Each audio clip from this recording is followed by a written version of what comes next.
Неколку часа по пожарот во Кочанската дискотека, владата на итна седница донесе одлука за 3 дена да се изврши вонреден инспекцијски надзор врз сите дискотеки, кабареа и ноќни клубови.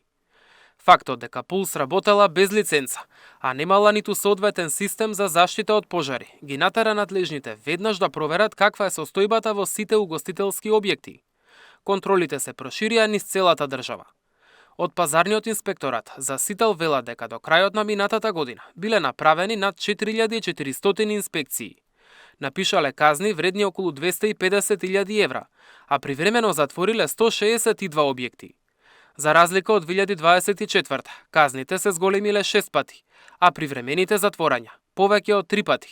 Овие бројки покажуваат дека како влада и како надлежни институции ветивме дека овој начин нема да биде само реакција по трагедијата, туку ќе биде еден континуиран процес на континуирана проверка, на збиени редови, на построги процедури, се со цел на утврдување на минимално техничките, а и безбедносните услови. Во овој момент имаме само 7 активни лиценци, кои што дополнително подложат и на вонредни инспекцијски надзори, се со цел да се направи потврда дека и по добиената лиценца немаме отстапување од оние минимално технички услови. Ценам дека ваквиот принцип е пред се одговорност на институцијата, нешто кое што мора да се направи, кое што ќе обезбеди никогаш повеќе да не ни се случуваат вакви трагедии.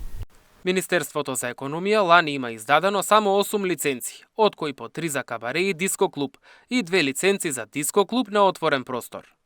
Од пазарна пак велат дека согласно годишниот план за 2026 предвидено е минимум 1 редовен инспекцијски надзор во угостителските објекти кои подлежат на лиценца.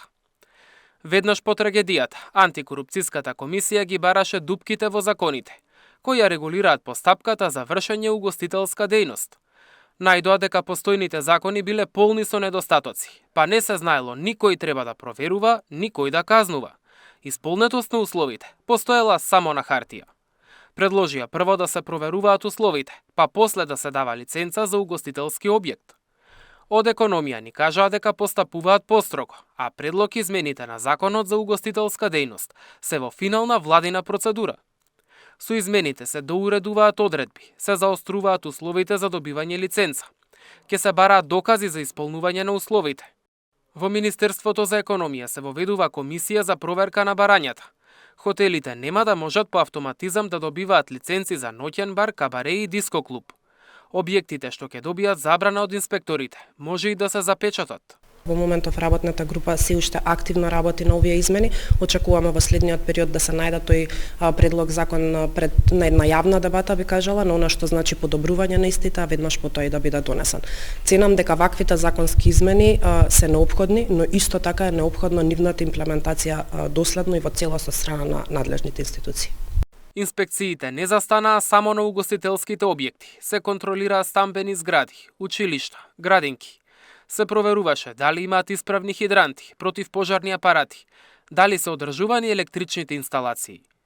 Во меѓувреме, собранието забрани секако вид пиротехника во затворен простор. Казните пак за пропуштање малолетници во угостителски објект се зголемија 10-кратно. Мартин Арсов, Сител телевизија.